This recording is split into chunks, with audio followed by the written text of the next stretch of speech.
période et Aurillac à nouveau à 14. Cantaliens qui vont avoir du mal à tenir, d'autant que la mêlée perpignanaise fait l'effort avec le départ de Degmash dans le fermé. Degmash qui s'arrache.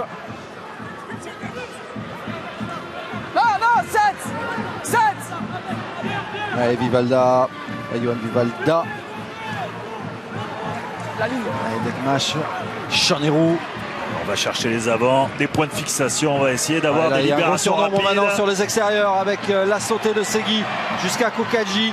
Kokaji, le bulldozer fidjien, malgré 2 défenseurs sur le rable, qui va aller inscrire le 5e essai pour Perpignan, le premier en deuxième période.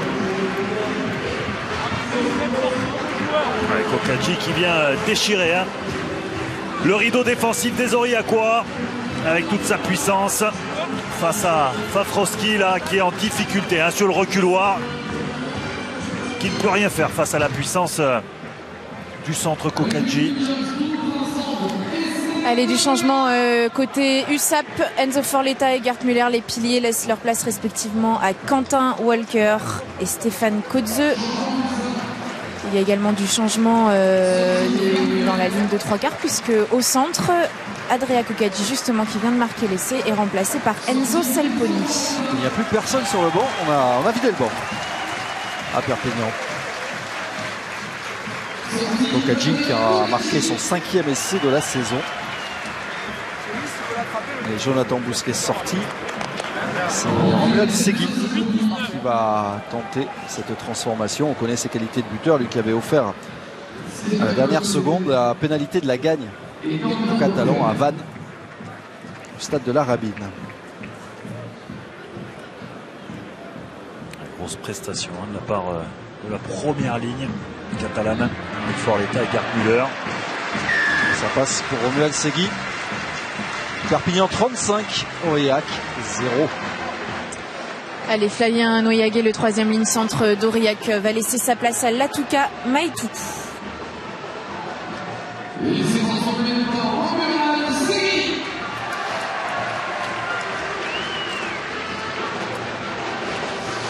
25 minutes encore à jouer. Ça commence déjà à faire lourd pour les Aurillacois qui sont encore à 14 pour quelques minutes. Pujol.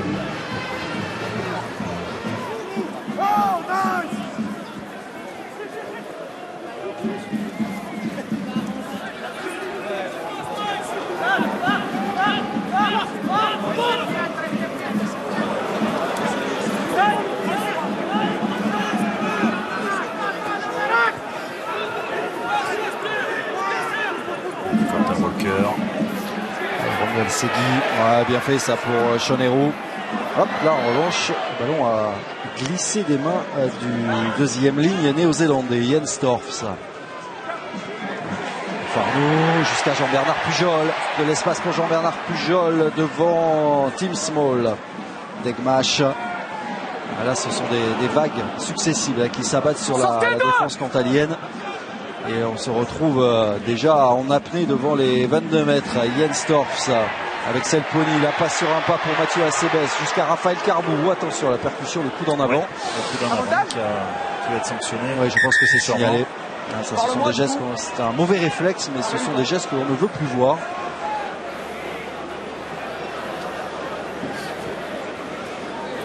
La bonne attitude. Ah ouais, non. En fait, non. Dis-moi Jean-Marie, j'ai pas vu. Le 16 bleu qui percute, l'avant-bras en avant, c'est dangereux. Ah oui, Ok. il s'est fait Qu'est-ce que tu piéger. préconises? Simple pénalité? Ok. En fait, Raphaël Carbou est Capitaine, coupable de rien, même s'il va écoper d'une pénalité. percussion avec l'avant-bras du numéro 16 bleu. Simple pénalité. Mathieu Acebes, il l'a bien vu que l'arbitre s'était trompé et il le lui signale. Ah, il en profite. Gentiment en plus, j'imagine. Oui. Allez, les Aurillacois là qui sont en passe de concéder leur plus lourde défaite de la saison. Oula, là on ne trouve pas la touche, c'est une grosse faute. Et Mathieu Acebes qui va envoyer Julien Farnou à la relance. Pujol. Pujol Selponi qui s'est proposé à hauteur. Torfs maintenant. Torfs qui reste debout. Degmash. Position de hors-jeu signalée contre Romain Briat. On repart dans le fermé avec Karl Château. Attention à ne pas tenter la passe impossible. Il a boutelé. C'est bien fait ça jusqu'à Quentin Walker. Et Quentin Walker qui tend le bras pour aller inscrire le 6e essai de Perpignan et passer le cap des 40 points.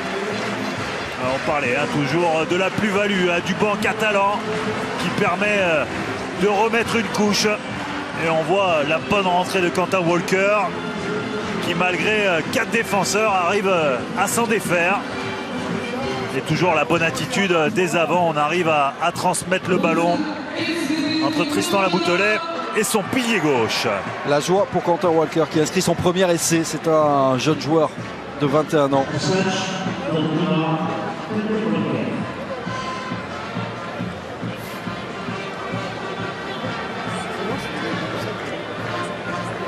Et c'est désormais la plus lourde défaite cette saison pour Aurillac.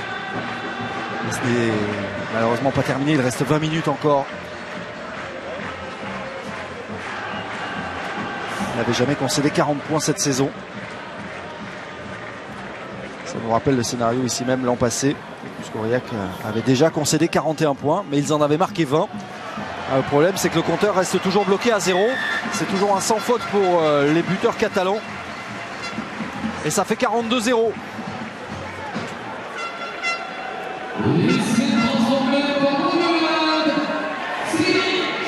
Oui, on se souvient des mots du capitaine Romain Briat, qui demandait à ses joueurs, qui exhortait ses hommes à ne pas lâcher, à être courageux, mais qui craignait déjà peut-être de prendre 50 points. Il en avait parlé dans son discours d'avant-match. Le courage, ils l'ont. Le problème, c'est que les 50 points, ils ne sont pas loin de les avoir non plus. Petit en avant sur la réception de ce coup d'envoi de Karl Château.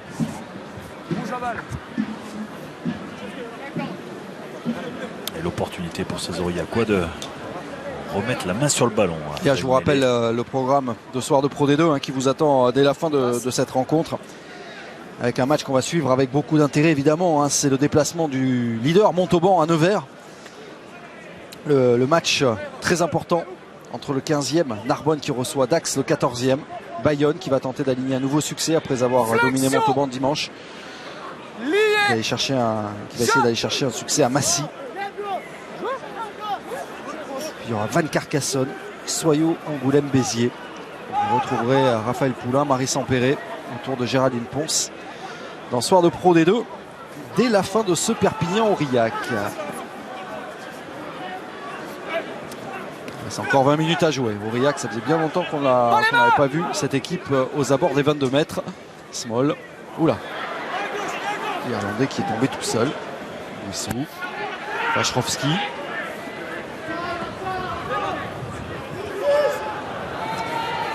Wissou. Avec Neustadt.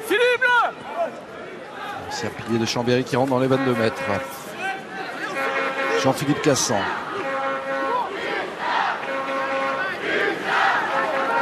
Jeu. Chenero a mis les mains. La pénalité en faveur de Perpignan grâce aux Néo-Zélandais. Rien ne fonctionne à Aurillac.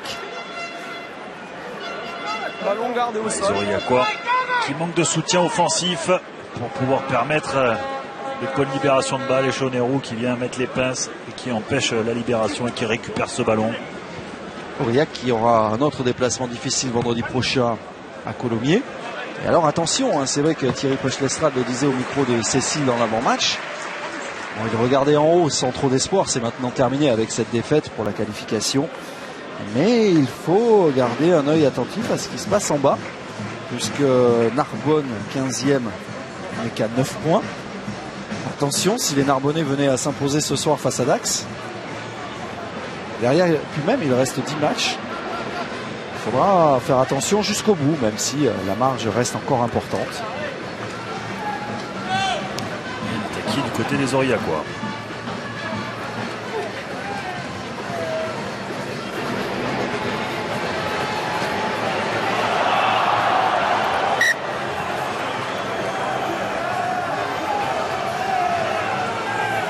Arrêt du temps. Dis-moi Thierry, je vois pas. Il y en a un rouge. En avant rouge Sur le balle. Ouais, c'est une mêlée. Et voilà. En avant. En avant. Mêlée. En avant rouge. Ce sera une mêlée pour les Catalans. Alors 6 essais à Aimé Giral, c'est évidemment loin d'être le record, hein, puisque les Catalans ont notamment marqué 10 essais ici face à Bayonne pour le compte de la première journée. Le retour sur la pelouse de Thomas Dubourdeau, le carton jaune. Et avant de disputer de cette mêlée, on va faire du changement en première ligne cantalienne avec la sortie de Pierre Rude, remplacé par un autre jeune, Benoît Rieu, excusez-moi. Et il y a également du changement à droite avec Anthony Alves, remplacé par Lucas Serrol. Autre jeune joueur de 22 ans, Lucas Serrol. Oui, dont le papa était lui-même joueur à Aurillac. Vous avez joué contre le papa peut-être, Jérôme? Reprise. Non, vous n'êtes pas si vieux. Je ne crois pas. Vous aviez des mitaines, mais il n'y a pas si longtemps. Ça faisait longtemps qu'on n'avait pas parlé des mitaines. À chaque fois. Je pourrais parler du serre-tête, mais j'en parlerai pas. C'est ce que vous avez fait. Lié. Shot.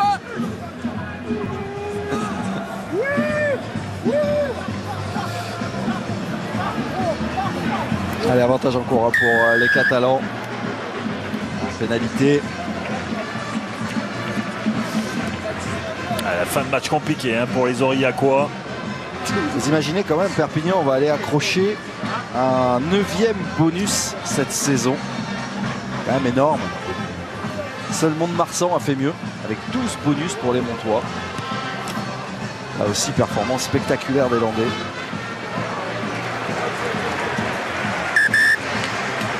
Arrêt du temps. Et 4. c'est en revanche une 8e défaite là, qui se profile pour Aurillac. Du changement en deuxième ligne d'Aurillac, justement, la sortie de Baptiste Thézard, l'ancien Clermontois, est remplacé par Outou Maninoa, qui a été de toutes les feuilles de match cette saison, sauf une, le déplacement à Vannes. Et de toutes les batailles depuis plusieurs saisons. Et la touche a été trouvée pendant ce temps-là dans les 22 mètres, tout proche de l'embut d'Aurillac, avec la possibilité d'aller chercher un 7e essai. Avec un alignement complet, on va venir chercher Tristan Laboutelet. Et le ballon ne sera pas droit. Alors, le choix pour les Aurillacois de choisir soit la touche, soit la mêlée. C'est évidemment anecdotique, hein, mais jamais cette saison Aurillac a signé un 0 pointé.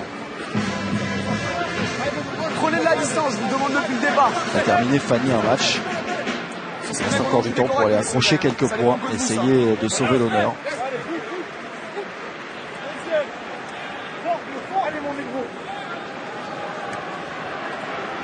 Flexion. Lié. Je.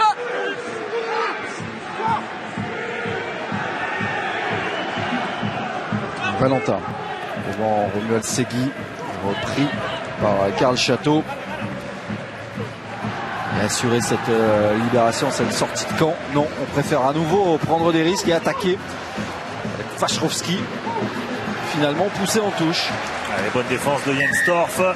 On ne peut pas reprocher le caractère et l'ambition de cette formation cantalienne. Mais derrière, on joue vite, on emballe tout ça avec Farnou, Pujol.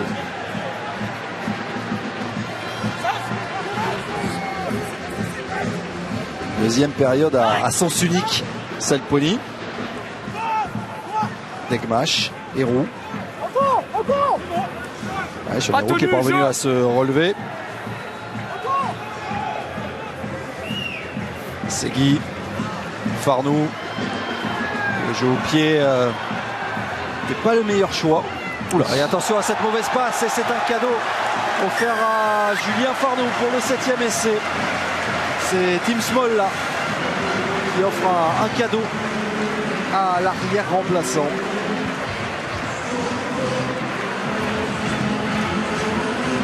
Thomas Salle qui fait on voit les Catalans avec Farnou, la passe au pied, il suit son ballon. C'est Thomas Salle qui fait cette petite passe à l'aveugle. C'est Small pour son arrière, qui était Thomas destiné Salle. à Thomas Salle, pardonnez-moi. Et ça fait 7. Et ça fait bientôt 50 points.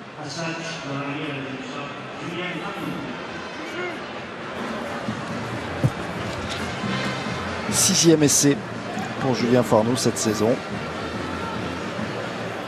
Ah, les Catalans voulaient se rassurer. C'est chose faite. Hein. Et surtout redonner du plaisir à leurs supporters. On ne peut pas faire mieux. 7 essais, 47-0. Et c'est toujours un sans faute pour l'impeccable Segui. Perpignan 49, Aurillac 0. Et il reste encore 12 minutes. Allez, un mot avec Christian Lanta. Christian, vous imaginez soulagé de la réaction de vos joueurs après la défaite face à Béziers il y a 2 semaines? Oui, c'est sûr qu'on avait à cœur de se racheter devant notre public parce que on avait encore en travers du gosier ce match de Béziers. Donc on voulait offrir une victoire, si possible un point bonus et mettre du jeu, du volume de jeu. Donc c'est plutôt réussi ce soir. Merci. Un banc, comme vous pouvez l'imaginer, très très souriant, hein, qui a changé de visage par rapport à avant le Je match. pense qu'on est loin de la fin de match contre Béziers, par exemple. On est loin, même climat, pas tout à fait le même. Même dans les tribunes, hein, c'est beaucoup plus détendu. Les Catalans vont pouvoir donc préparer sereinement le déplacement à Grenoble. Ça va valoir cher. Hein. Les Grenoblois a battu à Biarritz hier. Et qui vont compter 7 points de retard hein, sur l'USAP au soir de cette 20e journée.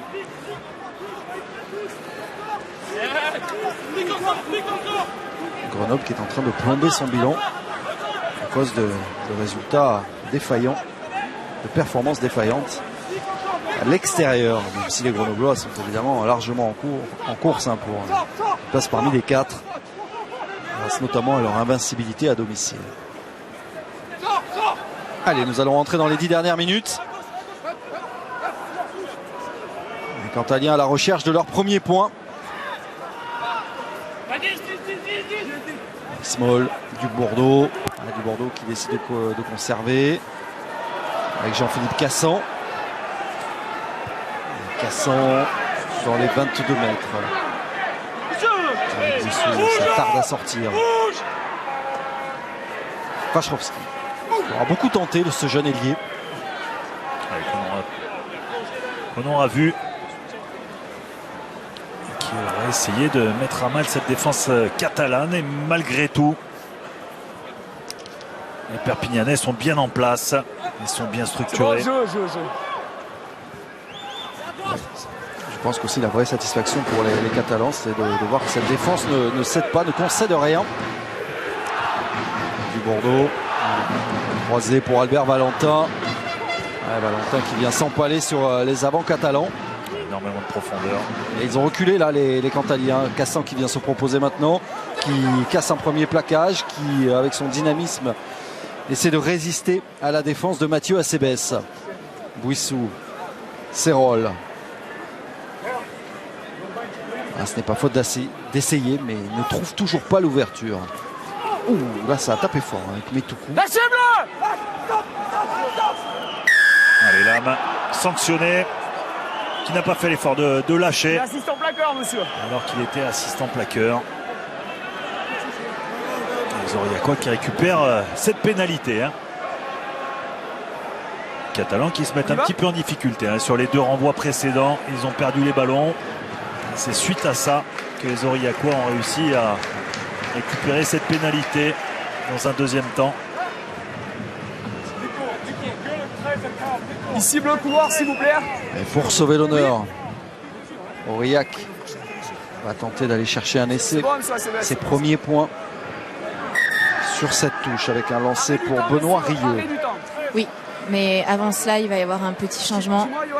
C'est Julius Nostat qui fait sa sortie à l'épaule un petit peu en vrac. Il est remplacé par Nicolas Katiashvili. Reprise. Excusez-moi, c'est Anthony Alves qui est sorti. Allez, bonne prise de balle sur le premier sauteur. On vient directement annihiler cette offensive.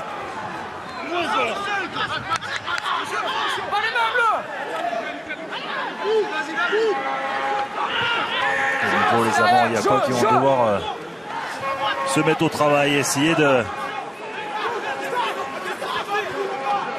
mettre à mal cette défense catalane. Allez, les Cantaliens pour un essai pour les premiers points. Mais les Catalans sont bien décidés à ne rien lâcher, même si là on avance encore un petit peu. Il ne reste plus grand chose, là il ne manque pas grand chose là, pour aller marquer cet essai. Attention de ne pas se mettre en position de hors-jeu. Je vous demande de ne pas mettre les mains, numéro 17. Non, non, non, pas là. Vous êtes pas ça. Pénalité contre Quentin Walker. Stop. Je vous demande de ne pas mettre les mains, numéro 17. Qu'est-ce qu'on fait, rouge?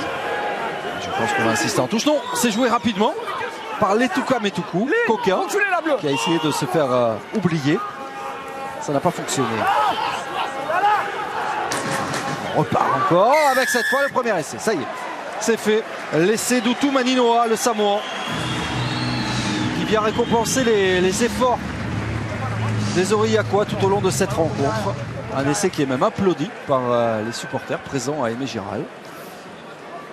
Et c'est le 5e essai de la saison, le 4e essai cette saison pour le 3e ligne samoan. Maninoa qui a amené toute son expérience et toute sa puissance dans cet essai et qui valide tout le travail qui avait été effectué par les avants cantaliens depuis le début de la partie, qui n'avait pas été récompensé. C'est chose faite par l'intermédiaire de Maninoa. Et ça mettra un peu de baume au cœur à cette équipe qui vit une longue journée parce que ils sont partis d'Aurillac ce matin. 5 heures de bus. Petite sieste. Petite sieste. Et match. Gros match à Aimé Giral et puis il faut rentrer dans la foulée. Très bien, c'est une journée bien remplie.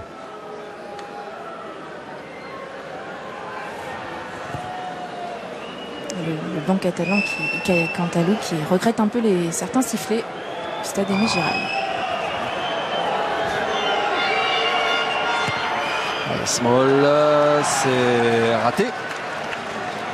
Perpignan 49, Aurillac 5.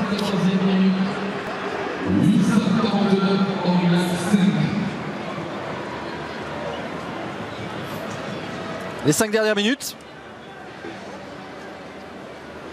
avant de retrouver Géraldine, Marie et Raphaël en plateau pour ce soir de Pro D2. Sur notamment ce qu'a fait le leader Montauban à Nevers.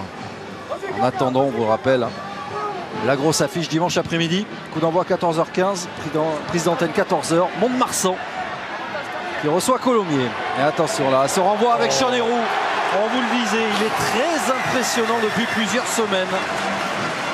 Il est en train de se faire un nom à Aimé Giral, Chonéroux. Et c'est lui là qui vient aller inscrire le 8e essai des Catalans. Il vient marquer de son empreinte la Pro D2 avec ce renvoi mal négocié par Romain Briat. Manque de soutien, petit en avant, ballon récupéré par Chonéroux et le coast-to-coast. Il va effacer 3 défenseurs pour venir marquer cet essai du côté des Catalans. Quand il allonge la foulée et qu'il monte les genoux, c'est un drôle de colosse. Inarrêtable.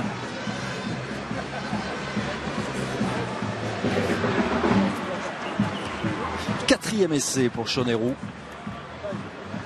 qui est frais, qui a longtemps été blessé cette saison et qui trouve la bonne carburation au meilleur moment pour les Catalans.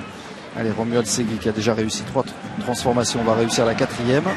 Ça sans faute aussi des buteurs ce soir. Et ça fait 56 à 5.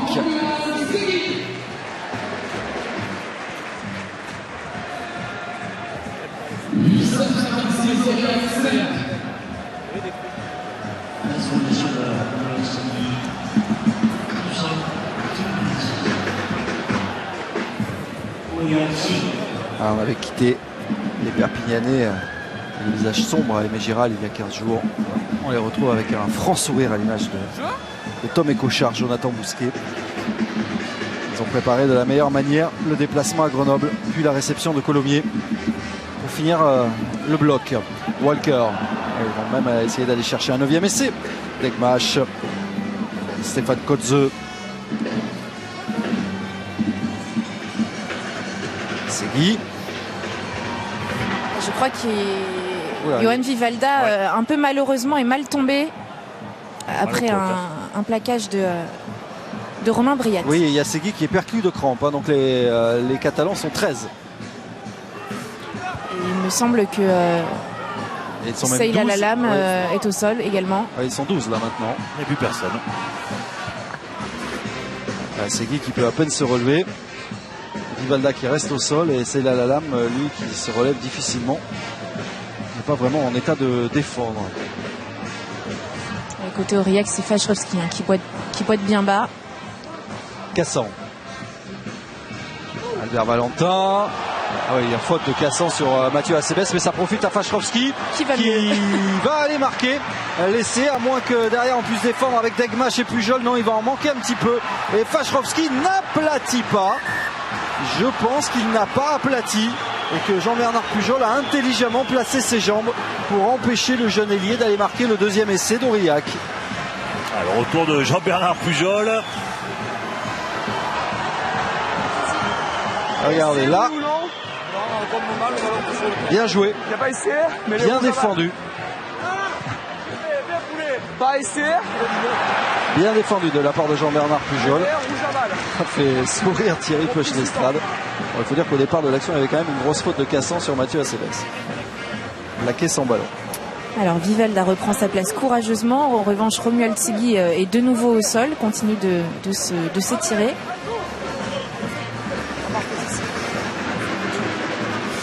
Oui, alors le problème c'est qu'il n'y a plus personne sur le banc. Donc il va falloir serrer les dents. Mais il faut dire que Romuald Segui, vous vous rendez compte, il a 26 feuilles de match. Depuis l'année dernière, c'est sa 2e titularisation seulement. C'était sa grande première à Aimé Giral. C'est un garçon qui n'a pas l'habitude encore de jouer 80 minutes. Surtout dans un match comme ça, très ouvert, au rythme plutôt élevé. Allez, avantage en cours pour les Aurillacois qui ont l'occasion de terminer ce match avec un 2e essai. Allez, avec un avantage en cours. Et essai, oui. Pas grand monde a vu quelque chose, sauf Monsieur Bouzac. Et c'est un essai accordé, je crois, à Leituka Metoukou. Le 2e essai pour Aurillac. C'est le banc d'Aurillac qui vient valider tout le travail de ses avants. Par l'intermédiaire de Maninoa et surtout par de Meituku qui marque ce 2e essai pour les Aurillacois.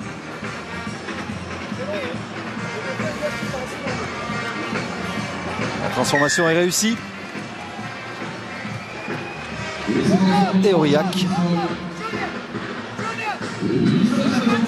n'est plus mené, si l'on peut dire, que 56 à 12. Et les entraîneurs d'Aurillac qui demandent bien à leurs joueurs de finir sur cela, de ne pas relancer, de ne pas s'exposer de nouveau. Le match est terminé, ils leur disent. Oui, il n'y a plus rien à gagner. De ne pas tenter le diable. Et il y a même des blessures à subir. Autant ne pas prendre de risques. Décision sage de Thierry Peuch-Lestrade et André Bester. Que les Catalans, eux, je pense qu'ils aimeraient bien aller jouer un dernier ballon, mais le renvoi a été gagné. Bonne prise de balle de Romain Briat. Et Buissou a écouté ses coachs.